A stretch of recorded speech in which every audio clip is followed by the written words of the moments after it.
evening and Chag Sameach, Hanukkah Sameach to you all.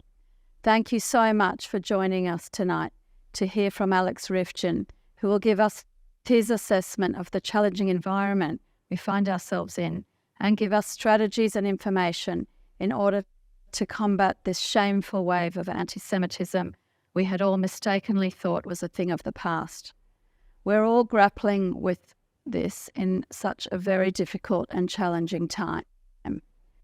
For those of you who don't know me, my name is Judy Lowy and I'm the president of the Moriah Foundation. Rather than holding an event that we may normally have held to wrap up the year, where we would have informed our supporters about how our funds raised this past year have supported so many children at Moriah, we decided instead to invite Alex to address us and take the opportunity to better equip ourselves as we're all finding it just so challenging. The fact that we have over 400 households joining us tonight clearly indicates that we are all craving more knowledge and more strategies as we combat anti-Semitism and defending Israel's right to defend herself and, in fact, responsibility to defend herself. We have all obviously been completely rocked to our core, horrified and devastated at the events of October 7 and the events following. We are all praying daily for the well-being and safe return of the hostages. We're all heartbroken for the families of those brutally murdered, raped and tortured, and heartbroken for our fallen IDF soldiers who've paid the ultimate sacrifice defending Israel and defending us all. We have this collective pride in our IDF, and we have many Moriah alumni proudly serving, whose safety and success we pray for, along with the rest. Like me, I'm sure you all wake up every morning anxious to hear if we've lost any soldiers overnight. And as if the shock and grief and worry about Israel and the existential threat we face isn't enough, as Australian Jews in the diaspora, and indeed all Jews in the diaspora, we have found ourselves fighting the other war, the war on anti-Semitism and the completely false narrative that took hold like wildfire about Israel as the genocidal occupier. It beggars belief. It is beyond concerning that so many, particularly from the progressive left, have not only abandoned us, but are in fact supporting Hamas by jumping on the Free Palestine from the river to the sea bandwagon. None of us can afford any longer to be complacent, and that is why we are holding this webinar tonight.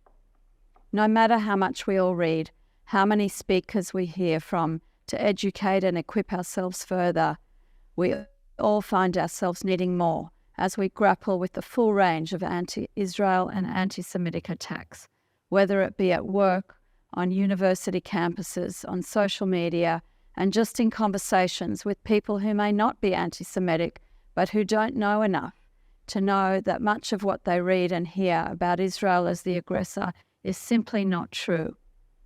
And by the way, we also need to remember to thank our many friends and supporters for standing up for us and for having moral clarity. We each have a role to play here. We have to stand up for our people. My role is different to that of the next person, but we each can and must play our part. To be a Jew is to be a strong link in the chain, and now more than ever. I'm really proud of the role Moriah is playing. Our staff, our leadership, our college rabbi have worked so hard to educate and equip our students with knowledge and to inspire them, to hold them, to make them feel secure and safe, allowing them to live normal lives as children at every age and stage, whilst informing them and teaching them the facts and how to stand up as proud Jews, to advocate for their people and advocate for Israel. How not to feel afraid and beaten by the anti-Semitism that has shocked us all. They are praying at school, or school finished yesterday, but they have been praying daily for the hostages and for the IDF and for the security and safety of Israel. They are being guided to be morally courageous individuals. and to find inspiration in who we are as Jews and what we stand for, and to look after one another.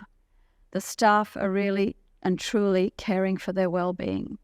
The kids of every year group have been praying for the hostages and the IDF. They've had challah bakes, they've had rallies, they've written letters to the soldiers, they've organised fundraisers, and they've done so much to demonstrate their solidarity with our people. As a school, we also welcomed over 30 Israeli kids who came back to Sydney for respite, and we supported them in many ways, including with fee assistance. I'm really proud to see how many of our alumni are working very hard and overtime on social media and in CSG, protecting all of us. We should be really proud of our graduates.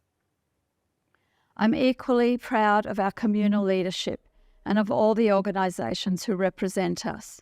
The ECAJ, who Alex is representing tonight, the Board of Deputies, the Zionists Federation of Australia, and all of whom, before October the 7th and since, in particular, have been working around the clock on so many different levels, some that we see and know about and many that we don't, with the public, in the media, in the Jewish community, the wider community, with politicians, government at every level, and journalists fighting legal battles, fighting on social media, fighting and advocating for us, educating our community and also the broader community. We are really privileged to have the calibre of people like Alex, who is co-chair with Peter Wertheim of the ECAJ, our elected representative Jewish roof body, whose role it is to protect our Jewish way of life. So I'd like to hand over to Alex now, who hardly needs a formal introduction. Suffice to say, he is so highly regarded in both the Jewish world and amongst politicians and journalists and academics. He's an accomplished author of several books and an expert in Israel and fighting antisemitism, and he has been appearing on almost a daily basis on all media, on TV, radio, as well as being quoted 24/7 on local and international press. He has been working 18-hour days every day, and I'm sure you'll all be as grateful every day advocating for us and for Israel. Alex, we're fortunate to have you in the role and appreciate your time tonight.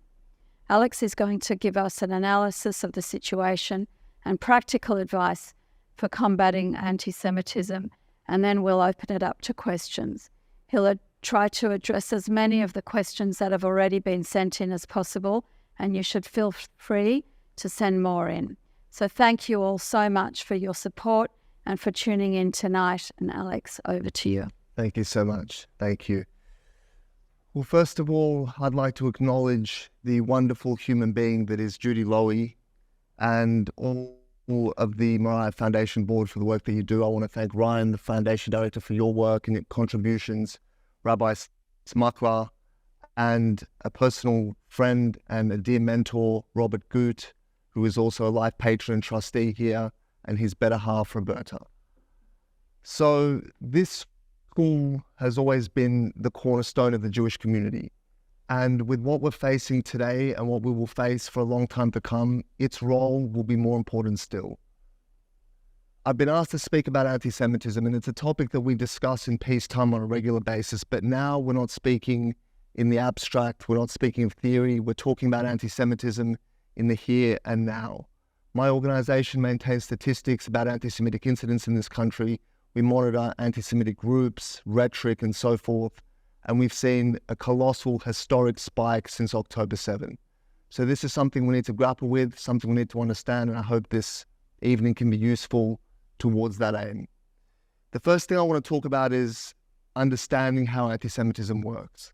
Anti-Semitism conditions the public to view Jews in a certain way, to hold certain perceptions of Jews. And historically, these perceptions were shaped by shaping of perceptions of Jews, of this mythology, is that, as Philip Roth, my favorite novelist, observed, the real flesh and blood Jew, who we are as people in all our complexity and goodness, is replaced by its doppelganger, a mythological Jew who enters the consciousness in place of the West and is viewed as being vengeful and bloodthirsty and cunning and malevolent and all-powerful, and all of these characteristics that the Jews have been cast with over centuries. And the effect of this is that when society is going well, when there is relative peace and harmony in a society, these sorts of sentiments towards Jews can lie dormant. But then when there is dysfunction, disorder, volatility in a society, whether it be through war, economic downturn, pandemic, the Jew is the ready-made villain. He is the scapegoat that is then put forward upon which all ills and blames can be laid. And this is why anti-Semitism occurs as it does. Anti-Semitism did not suddenly begin in Germany in the 1930s. It lay dormant.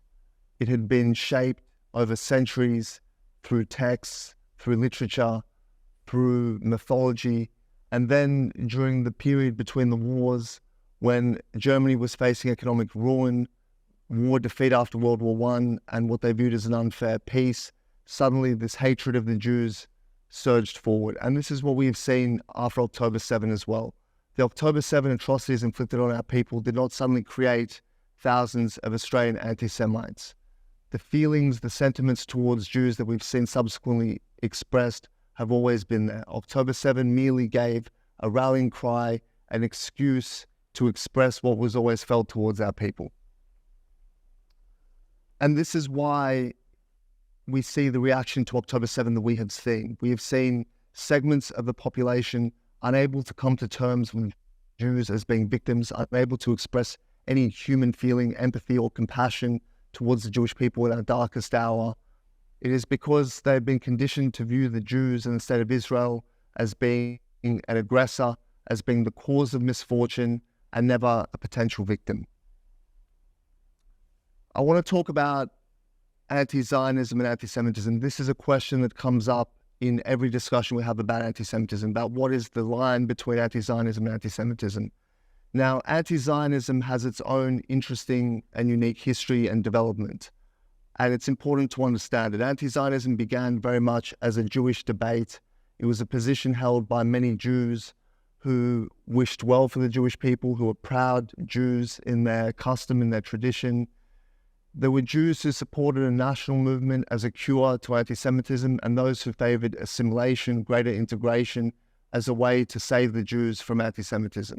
So you had people like Sir Isaac Isaacs in Australia, people like Sir Edward Montagu in the United Kingdom, who were proud Jews, but viewed Zionism as an unhelpful movement that would impede the integration of Jews into society and the greater cure for anti-Semitism, which they thought that would then in time bring.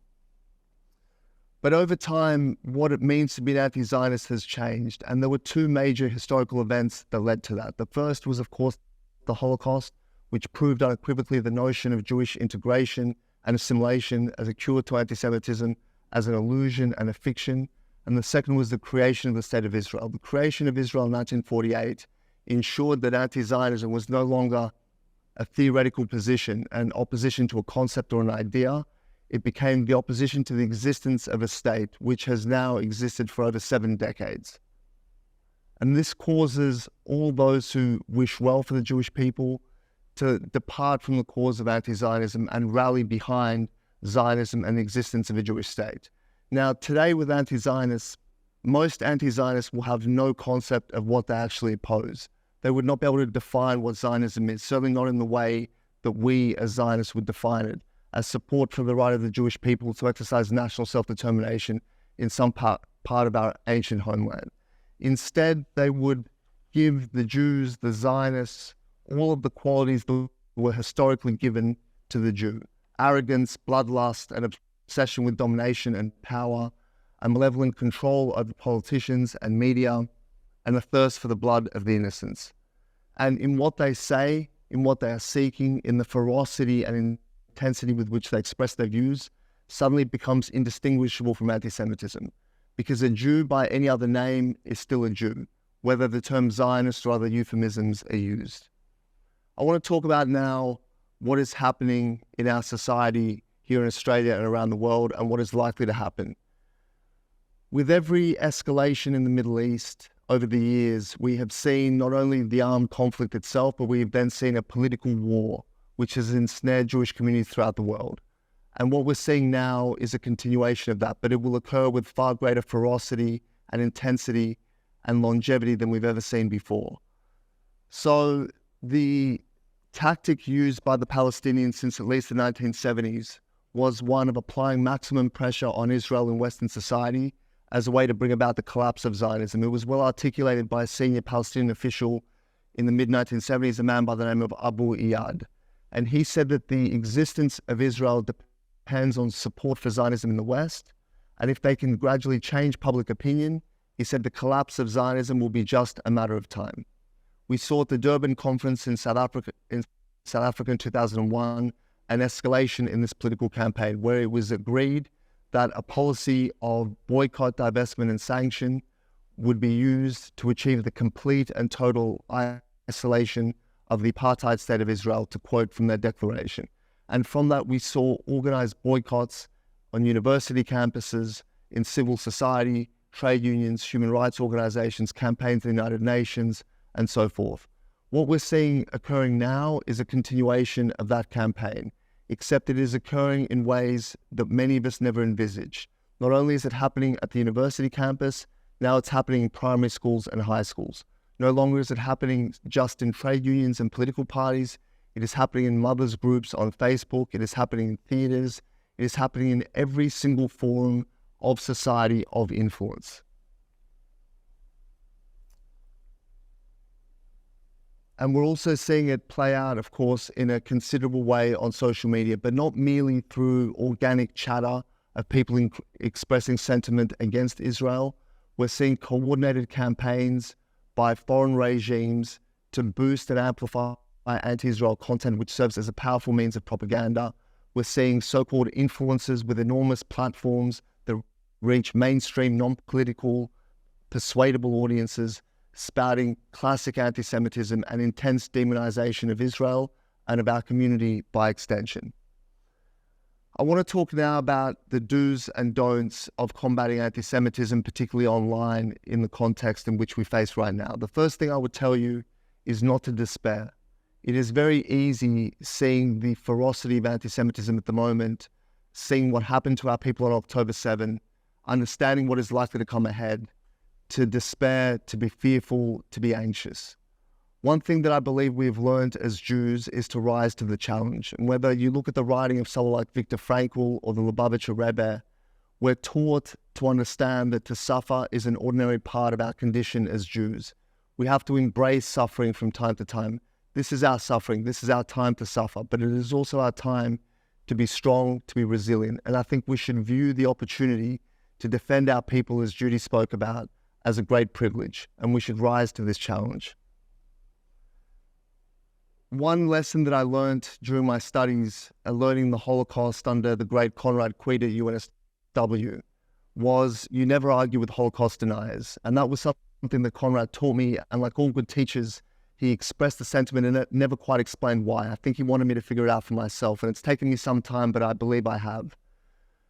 It is tempting to want to argue with someone who denies the Holocaust, to shake them out of their stupidity and their stupor and their malice, to beat them over the head with facts and emotion, to shift them in their thinking.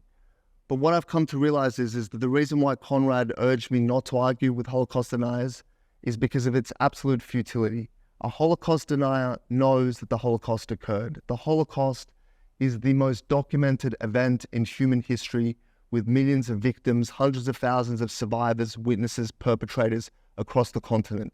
It is the most documented crime ever committed. He who would deny the Holocaust does not do so because they genuinely believe that it didn't occur. They do it to humiliate and injure the Jewish people afresh. And the same thing is happening now with the October 7 atrocities. We are seeing denial of these atrocities, immediate attempts at revisionism, not decades later, as happened with the Holocaust, but in our time, at a time when the perpetrators themselves have made no attempts to conceal or deny their crimes. Why do people do this? They do it to torture us further, to humiliate us. There's an old expression which I've become fond of quoting, a Jewish saying, that the anti-Semite does not accuse the Jew of stealing because he thinks he actually stole something. He does it because he enjoys watching the Jew turn out his pockets to prove his innocence. I urge you, do not turn your pockets out for anyone. The other important thing, particularly with social media, is don't waste your energy on pointless debates. You have to immediately make a decision to triage the content that is coming at you to determine whether it's worth responding to. Do this with reference to the audience. Do this with reference to the impact that you feel the person spreading disinformation is likely to have. No matter how tempting it is to swat at everything, to respond to everything, save your strength, save your mental health, and apply certain thresholds. If you see this as a person with mainstream influence, then perhaps they're worth responding to. But if this is someone with minimal following or a following of hardcore supporters that are unmovable, don't waste your time with them. It's very important that we be effective. In terms of the do's, the main thing that I've seen change, that needs to change from this conflict compared with all others, is the posture of the Jewish community, our approach. We're not getting pushed around anymore. We're now seeing consequences levied against those who take action and stand against our people, who turn on us in our darkest hour, who deny the atrocities committed against us. If we have influence in certain segments of society, whether it be business, the arts, the legal community, academia, it is because that influence has been earned through our blood and through our toil. And it is time, I believe, to exert that influence. We each have choices. People exercise free will and a choice to attend a rally and chant racist slogans. They exercise free choice to protest against us, to spread disinformation, hatred, and anti-Semitism online. And we too have a choice. We have a choice who we employ, who we associate with. If you're the partner of a law firm and you see an applicant has engaged in this sort of conduct, don't employ them. If you're a builder and you see subcontractors have engaged in anti-Semitism, don't work with them. This is the time that consequences need to be exerted for what is happening. There needs to be a price for being an anti-Semite. I would say also that it is important in debate, particularly online debate, in all forms of debate, to be calm. There is a temptation to be emotional. It is perceived that this kind of strengthens our hand as opposed to the recitation of dry facts and statistics. In my experience, this is not an effective way to sway people. Use evidence, use facts, be mindful of who your audience is. If your audience is a lawyer, use legalistic arguments. If it's a political person, use political arguments. The beauty of advocating for our people and for the state of Israel is that we are on the side of correctness and truth. And therefore you can play different cards at different times to express that truth. Don't make weak points. There's a temptation when mounting an argument to throw in everything that you feel strengthens your case. But your argument is only as strong as your weakest point. Any good debater will quickly latch on to any weaknesses in an argument, and they will use that to discredit the speaker and the entirety of the argument. So keep your points to the ones that are least contestable and your strongest points. And also make a determination as to where you can be successful. As I spoke about, this battle now and into the future will be fought across every segment of society. We can't be everywhere. We can as a community, but as individuals, we can't. So determine where you can bring the greatest influence to bear. Where do you have credibility? Where do you have a network? Maybe it's in a profession, in an industry, in a social group, wherever that is, identify where you can be most impactful and focus all your attention on that. We see a repetition of certain arguments and slurs directed at the Jewish people at this time, and Judy spoke about some of these, particularly the accusation of genocide. I don't believe in talking points. I don't believe that there's an easy, sheet of bullet points that can debunk every argument that is put. I believe in real knowledge. But I want to talk about a couple of the most prevalent and pernicious accusations against the Jewish people in Israel right now, and one is that claim of genocide. Now, the value of words over time has become so debased and degraded that they have been stripped of all meaning. But they still retain some of their potency. When people accuse Israel of genocide, it carries weight and meaning. It is a way to convey certain feelings and emotional associations with the conduct of Israel and our support for Israel here in Australia. The term genocide was coined after the Holocaust. We as a people know genocide better than anyone. It was defined by a Polish lawyer called Raphael Lemkin. Now, the term genocide is a Greek word. Genos means race, side means to kill. It means literally the extermination of an entire race. Now, if we understand that and we apply that to what is happening now, I think it's pretty clear pretty quickly how ludicrous that accusation is. You have a situation where the population of Gaza, in the words of our accusers, are kept in a concentration camp or an open-air prison with no control over their own lives and absolute vulnerability. On the other side, you have one of the most powerful armies in the world, which has the intention of genocide, to exterminate the entire race. So the death toll from the war, the operational methods of the IDF, are entirely incompatible with any notion of genocide.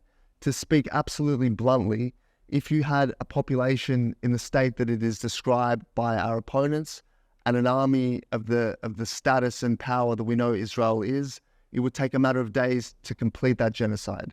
And the fact that we're sending in our best and brightest to fight in booby-trapped alleys, in tunnels, to save civilian life, shows how absolutely untenable this notion of genocide is. Genocide, as I spoke about, is also about the extermination of race.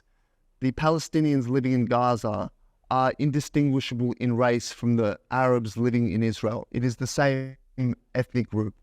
So the idea that Israel would commit billions of dollars of investment into the security, into the education sector, into the health sector, specifically to uplift Arab Israelis while committing a genocide for their Arab brethren in Gaza makes no sense at all.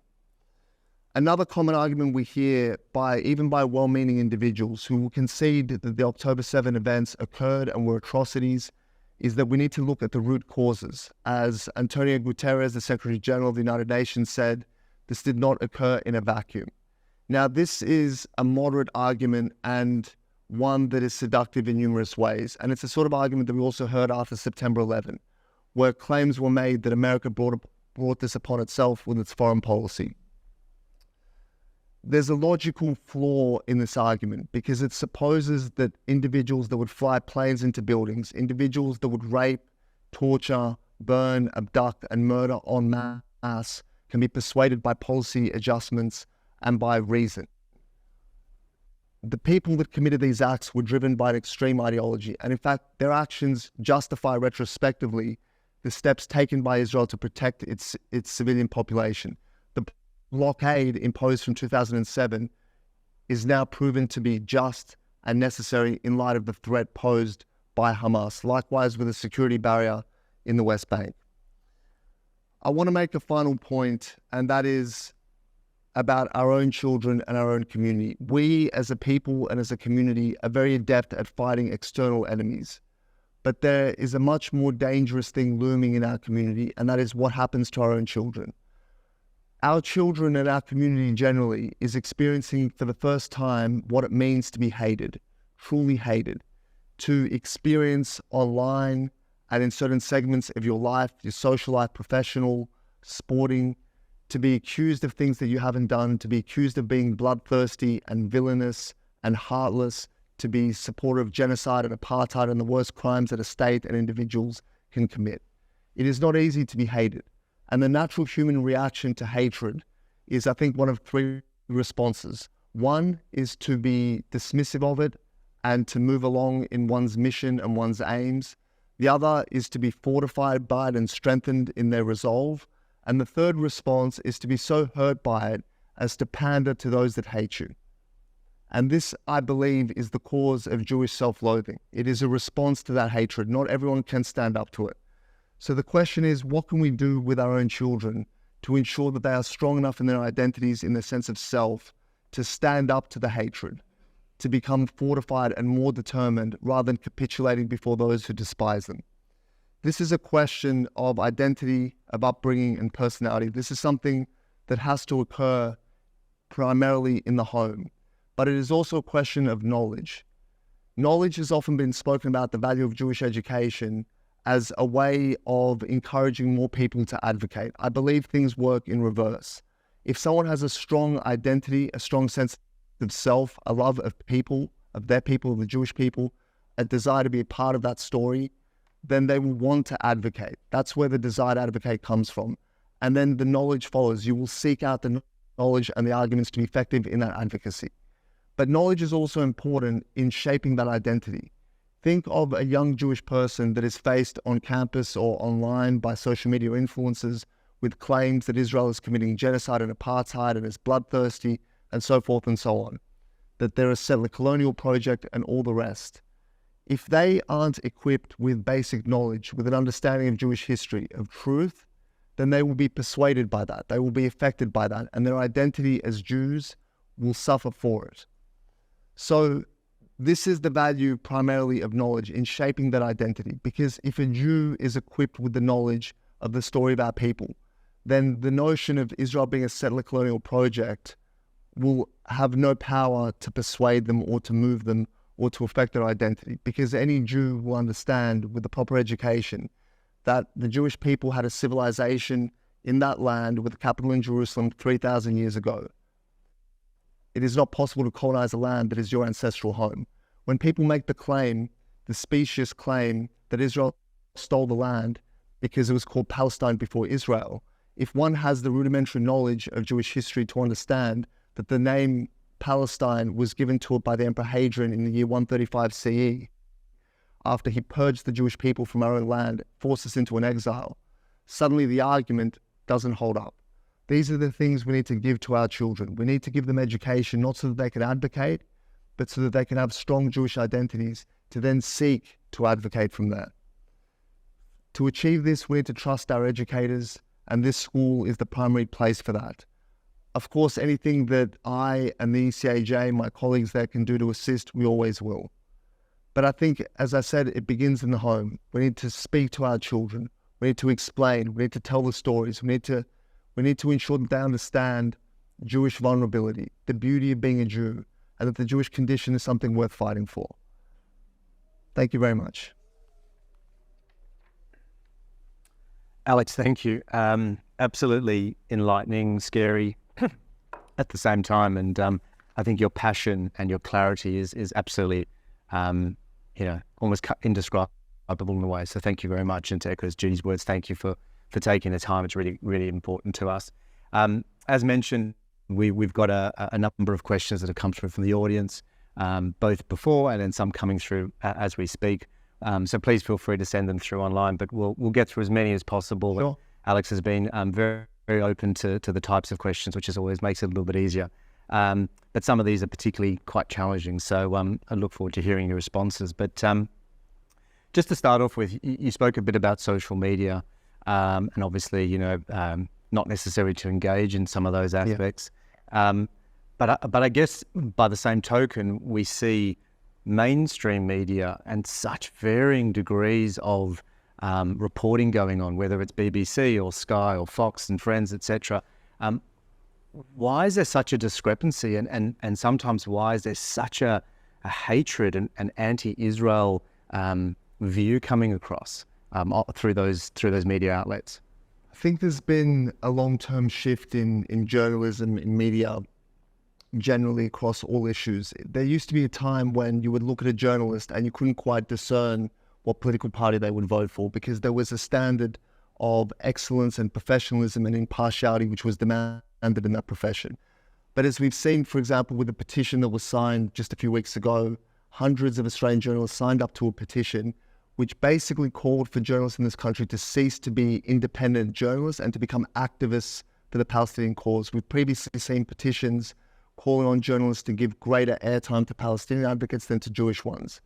So perhaps there was always a facade of the impartiality of the media, or at least there were perhaps good faith attempts to appear impartial.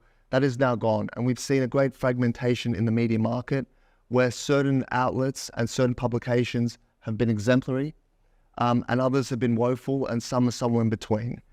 But allied with this, coupled with this phenomenon, is the rise of social media, the decentralization of information gathering, and the rapidity with which information is now spread also puts pressure on the mainstream media, because they now have demands to get news out quickly, lest it be broken on social media first. The standards of reporting have fallen as a result, but it also creates opportunities, because the reach of traditional media has been in perhaps a terminal decline, whereas the platforms of social media influences, for better or for worse, are rising all the time. So there are both risks and opportunities there. Yeah, okay. And then to that point, there's so much information out there, whether it's online or whether it's through the media, or just through general discussions around dinner tables. Have you kind of picked up any really good, factual, useful sources of information that people can refer to? Because I think that's part of the problem. Yeah, I think that's a very good point, because there's a deluge of information. A lot of it's sensational and unprofessional. And so the good quality journalism becomes all the more valuable in times like this. I use, in order to get breaking news from Israel, sources like Times of Israel is a very good publication. In order to get kind of overnight analysis, I use BICOM, which is a British think tank, research institute, very moderate, centrist, very factual in terms of the latest news from the ground. And then that gives me the base information to then draw my own conclusions, form my arguments, and then advocate on that basis. So I think it's all got to begin with facts and information, both in terms of, a historic understanding and context, but also understand breaking news and developments as they occur. Yeah. And that then gives you the basis to go out and advocate for our people. Okay. And in terms of university, I suppose, just thinking globally from, in the USA and colleges, we're obviously seeing some very concerning scenes going on. But locally at our universities, and obviously thinking about, some of our alumni that are already at university, some of them are about to embark on their first journey into university. Obviously there's been COVID, so there's been a lot of online, whereas, traditionally you were there all the time. Again, advice, thoughts and guidance on what students should do when they're on campus. How do they handle this situation? Because online is very different to in person. Yeah. Look, it's very hard. Being at university as a young Jew is a difficult thing. It was difficult in my time. I went to university during the time of the Second Intifada, which was a time of mass trauma for the Jewish people, compounded by the sort of protests that we saw. Tens of thousands of people in the city, non-stop demonstrations at university campuses, not dissimilar to what we're facing now. Many young Jews go to campus with no desire and no interest in being a foot soldier for Israel. They're going there to learn and to have a social experience and, immerse themselves in student life. But I suppose this comes down to identity. And some will look at the hatred and will want to turn away from the Jewish identity, hide it, side with their oppressors. And others will become fortified in their sense of self and more determined to advocate. And so this all is determined by the personality of the individual and the strength of their identity. And that identity is shaped by us as parents and educators and a community. And that is our job. That's what we have to do.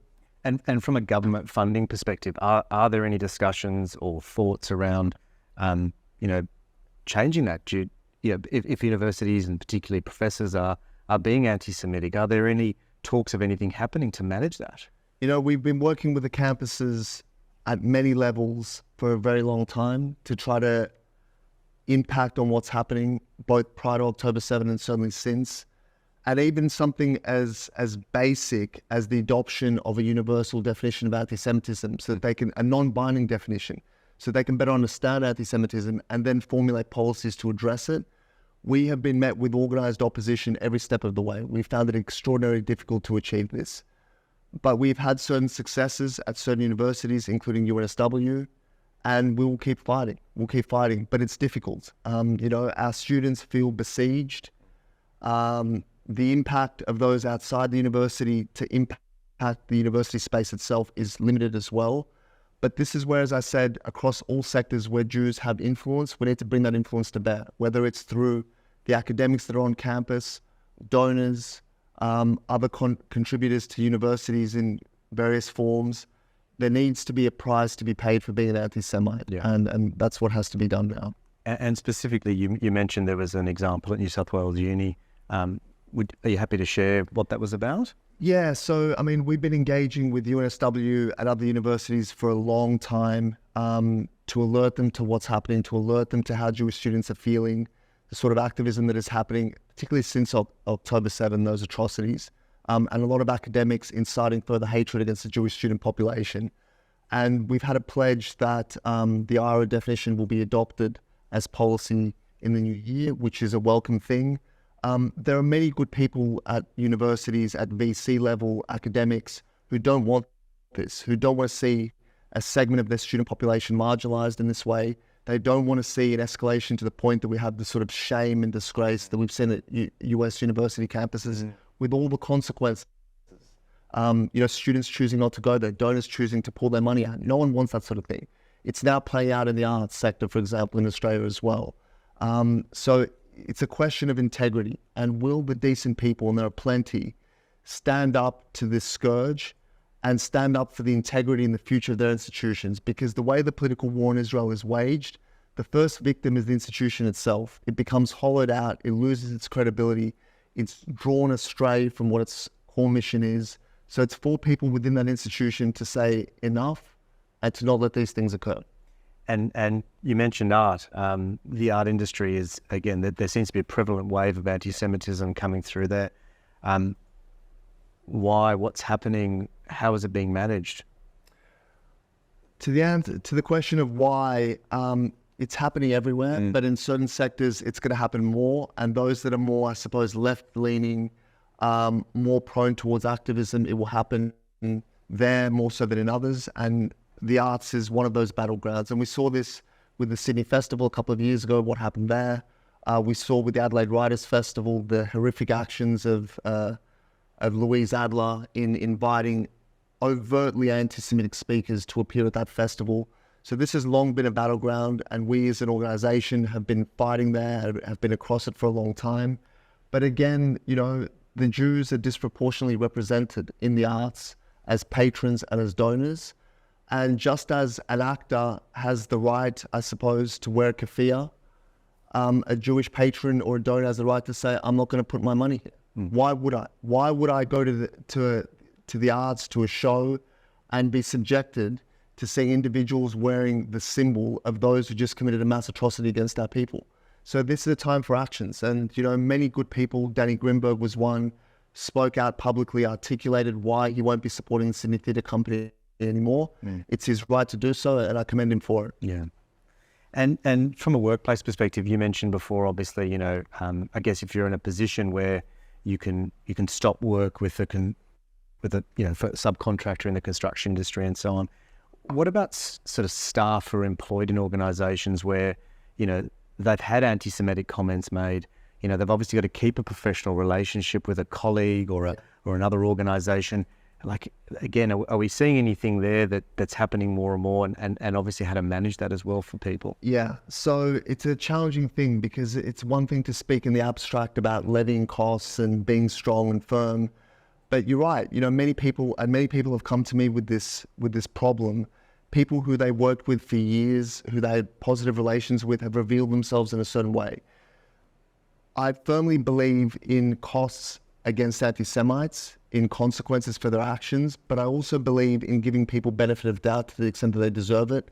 In my work, I've sat across many politicians and civil society leaders who have tweeted horrible things, signed horrible petitions, and when you sit across them and ask them and probe them and scrutinize their conduct, half the time they wilt and crumble, express embarrassment, regret. There's always a spectrum. Some are more hardcore and firm in their views and unpersuadable. Others are going along for the ride. So it's very important to reach out to people and give them a chance to explain themselves and to reform. There's no sense in being vengeful for the sake of it.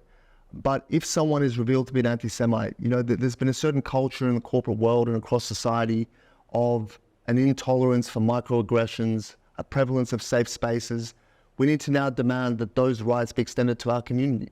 If there's a microaggression or an assault on our rights, on our safe space in a workplace to engage with colleagues and not be vilified for our views as Jews and Zionists, we need to exercise those rights. Yeah. And from a political leader perspective, again, I'm sure you're having lots of interactions and varied ones as well.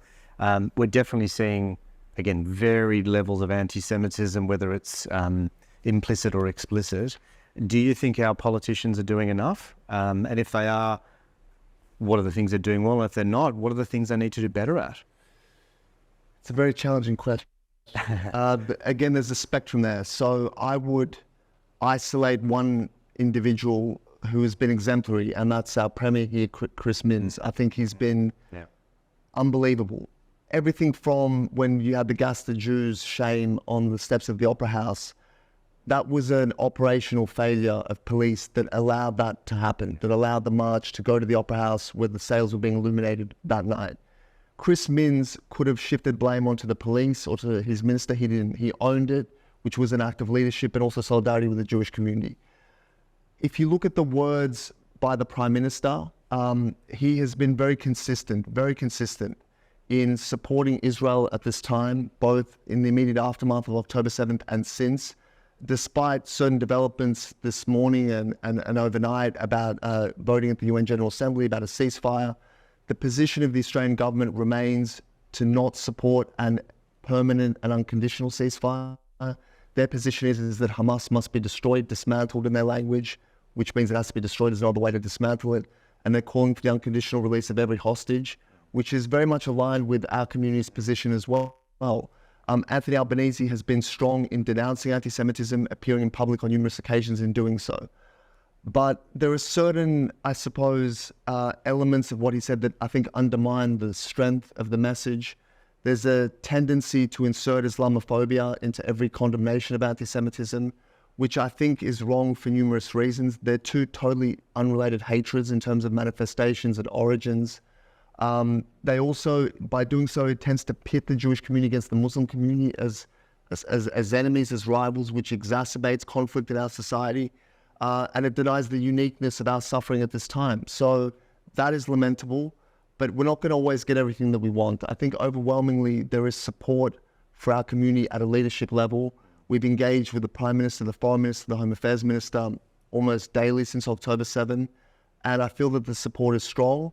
We were concerned that as time passed from October 7, that support would start to fracture within the party and dissipate. That hasn't really occurred. And I think that's a testament to, firstly, the quality of our political leaders, but also the work done by so many in our community in peacetime and in war to ensure that political support continues. Yeah. You mentioned before, right at the beginning when you spoke about that anti-Semitism has probably been under the surface for quite some time. Obviously, the 7th of October event seems to have sort of escalated, brought it to the surface, and we've seen everything from there. I know you don't have a crystal ball, and it'd be amazing if we all did have one, but do you see this winding down in time back to kind of normality, if you want to call it that? Or is this now sort of part and parcel of our daily lives? I think the greatest risk is that we see elements of normality returning to our lives and think that things have returned to normal, and that we adjust our behavior accordingly or backslide to old ways.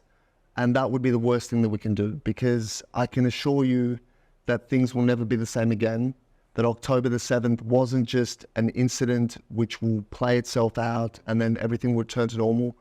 It was something that will traumatize our community and our people for generations. It's something we will never forget. It's something that will enter our traditions and our commemorations. And the anti-Semitism that has accompanied it has shocked us, I believe, to our core. Even those of us who have acutely studied Jewish history and have known that the comfort and peace in which we're living as Australians, as Jews in this time, was probably temporary and illusory in a way, we still didn't expect these things to occur, not in the way they occurred. A mass pogrom to occur within the Jewish state, no. It was really unthinkable in so many ways. So both in terms of Israel's security and in terms of our security, our way of life as Jews in Australia around the world, nothing can ever be taken for granted again. And as I've said, nothing will be the same again. So we need to fight. This is our generation's time to step up. Every generation of Jews has had to fight for the basic things that other peoples can take for granted. The right to practice one's faith, the right to a state, the right to live. Yeah. And this is our time to fight for those things. And as I said, it's sorrowful, it's painful that we have to do this, but this is our lot as Jews, and we need to view this as a privilege, that we have the tools in this country to actually fight, and we need to step up to the challenge and do so. Thank you for sharing. Inspirational. There are many pro-Palestinian and counter petitions. What is your advice for dealing with these petitions and managing these petitions? So, I mean, you're right, it's kind of a battle of petitions at the moment, and it's going sector by sector, profession by profession. So you see a lawyer's letter against Israel countered with the lawyer's letter for Israel.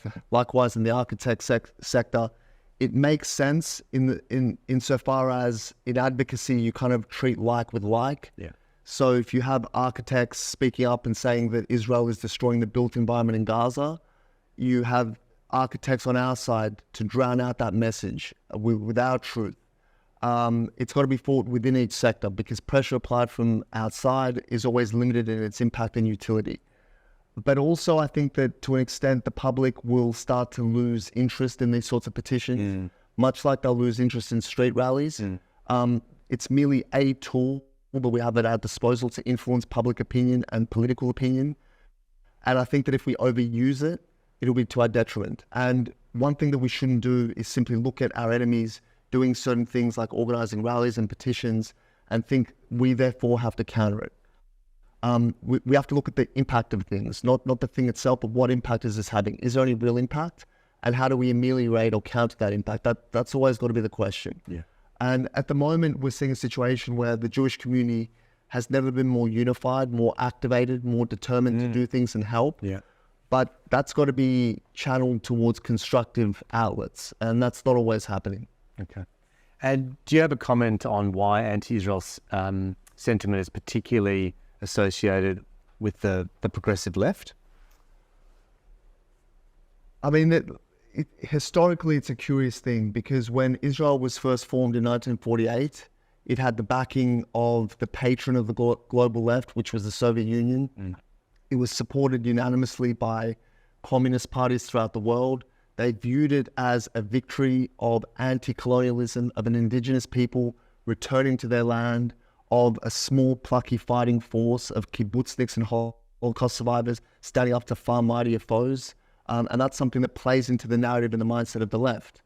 But as time went on in the 1950s and 60s, as the Soviet Union saw that Israel was more westward looking in its outlook, more closely linked to Western democracies in the United States, the Soviet Union turned all of its power, all of its capacity for propaganda, all of its ingrained anti-Semitism, and began spouting this at the United Nations, and that led to the Zionism is Racism Resolution in 1975. It began pumping it out through communist parties throughout the world, and we see the legacy of that in leftist movements today, on campuses, in the cultural space and elsewhere. So it's the kind of endpoint of a long process, but many on the left maybe don't realize how conditioned they are by that long-term propaganda.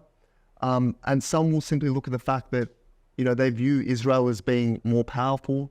They like the optics of the Palestinians as being a besieged, beleaguered, smaller power. But people need to look past these shallow things and look at the causes of the conflict and the rights and wrongs of the conflict. And no truly progressive person could look at Hamas, which is a violent jihadist organization, which laughs at everything that progressive people hold dear, which just carried out the most horrific atrocities against women and children and civilians. No truly progressive person can support that or remain silent in the face of it. So one of the good things I think that has happened from all of this, one of the few good things, is that a lot of things have been laid bare and made clear to us. Who's with us, who's against us, who's a sincere, moral human being, and who's a complete hypocrite. And in that camp, you would have the Australian Greens, for example, who have bungled and shown confusion and moral fog all the way through to astounding degrees. And it says everything about their ideology, how they view our community, and how compromised they are in their worldview. Thank you. We'll try and do a few more questions. Yeah, sure. We've got a little bit more time, but lots coming through still. How do we address teachers' union comments in a staff community where message groups are well-educated individuals but have extremist views and trying to elicit sympathy for Gaza, and some of them don't even acknowledge October 7th. And how do we tackle this anti-Semitism in government and non-Jewish schools as well? I think it's got to be handled in a number of ways and through every avenue that's available to us. One is legal. If laws have been broken in terms of duty of care, in terms of providing a safe environment for students and teachers, there have to be legal consequences. Another should be through government, by speaking, as we have done, to state and federal education ministers, so that they can speak to boards of education and send very clear messages that this sort of conduct is unacceptable. And the third avenue should be from within the forum itself. So for every teacher that wants to don a keffiyeh and marginalize their Jewish students, there should be a dozen decent, moral, not Jewish, not Zionist teachers, but merely people who are concerned for the integrity of the profession and the safety of the school environment who speak out against it. And the failure to do so is a colossal moral failing, which, as I've said, affects the institution and the profession more than anything else. So we need to pursue all those fronts and ensure that maximum pressure is brought to bear. And we're hearing more and more noise, and rightly so, around the fact that the world, but particularly women advocacy groups, are really gone silent in regards to the shocking sexual violence that have occurred. Why do you think that's happening? I would put it down in one word to anti-Semitism, but it requires an explanation. And one of the ways that anti-Semitism has worked, as I spoke about at the outset, is that it creates a certain perception of Jews. And that perception today is that the Jews are uniformly white, powerful, privileged, wealthy, all of these things. So if you're a progressive activist, you have no interest in defending people who are privileged, powerful, white, and all of these things. It's, of course, that whole concept of the Jew is based on ignorance and anti-Semitism. The notion that Jews are white, we've been massacred and persecuted for not being white. We're a people of the Levant genetically.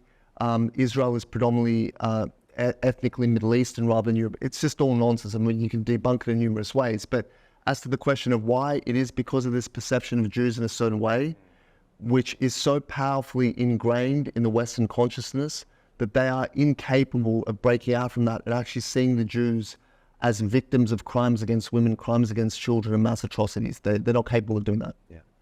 And is there a risk of the Jewish community taking a strong, visible stance will lead to alienation of the Jewish community in the Australian population?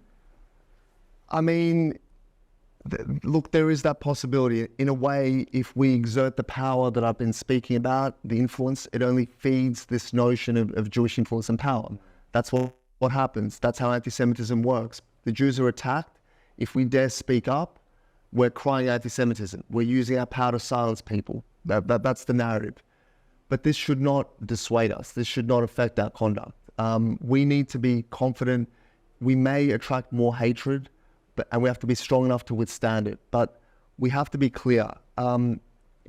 We can't call everything anti-Semitic. We have to have a certain threshold of understanding what anti-Semitism is. But when something is genuinely anti-Semitic, we should pounce on it with all ferocity. And we have to right now. We have to exercise a policy of zero tolerance for genuine anti-Semitism, because if we fail to do so, then the anti-Semitic elements in our society, which we've seen exist, will encroach from the far fringes of political movements in society towards the mainstream. That's what will happen. So we need to kind of quarantine them, and that can only be done through the exertion of force and influence. Okay. And one final question just to end things off, and you've touched on it there, but for everybody out there, what are the few sort of, I'll say simple and easy things, but they're not necessarily simple and easy, but things that we can all do to help sort of combat this anti-Semitism at a grassroots level and just all make our difference to hopefully change the world in a better place? It's a very good question. It's the question really we should all be asking, not only in terms of how we combat it, and I think we've spoken about that, but how we should as Jews react to this. And one thing that, rabbis have been telling me for a long, long time, but my Soviet secular mind has kind of filtered it out over the years, but I'm starting to realize that they were right, is that the response should be to deepen our Jewishness, to deepen our connection to our community and to our people. That is how we survive. That is how we endure. And whether it's lighting the candles on Shabbat or Hanukkah, if one hasn't done that as a matter of tradition, or putting on tefillin, or whatever it is that makes you feel more connected to your Jewishness, do it. Because that will make you stronger, they'll make you more determined, and it will show you what you're fighting for. And I'm glad you asked that question, because I've got something that I want to show the viewers here. This bracelet it's a concept created by a Moriah mum, Yannette Isdale, who's part of the Bring Them Home Oz group. And the proceeds of this go entirely to Israeli soldiers who are dealing with the psychological trauma and fallout of combat. So this is another wonderful thing that people can do. wear your Zionism on your sleeve, be proud as a Jew, be strong and resilient. And again, I've said it numerous times, but don't despair. View these times as your time, as your opportunity, and rise to the occasion. Alex, thank you so much. I think we can all clearly see that you could talk about this for hours and days. Indeed. I've been talking about it for 8 weeks. And obviously, you know, as Judy mentioned before, you know, you was it 18 hours a day? It's probably more than that, but you're certainly being pulled from pillar to post around the community and around the country. We're all very grateful for what you and others do. But just to end off, and I think to your point, I've been personally quite sort of blown away by the unification, the connection, and the rallying that's been happening. Certainly not just at Moriah, but very much so at Moriah, but across the Jewish community. Yeah. And it makes us realize more and more about the importance of the Jewish community, and particularly, you know, Moriah as a real centerpiece of the Sydney Jewish community and the future of it as well. So we're really grateful on behalf of everyone. We want to thank you for your time. I want to thank everyone for making the time to join us online. I know that it's the end of the year and everyone's sort of a bit tired, but the last couple of months has been, you know, particularly draining and difficult. But I know there's been lots of events and webinars and everything going on. So I hope you found this of value. We're incredibly proud to have obviously, you know, brought you, Alex, to have this discussion. And you know, hopefully here's to a good, safe summer break.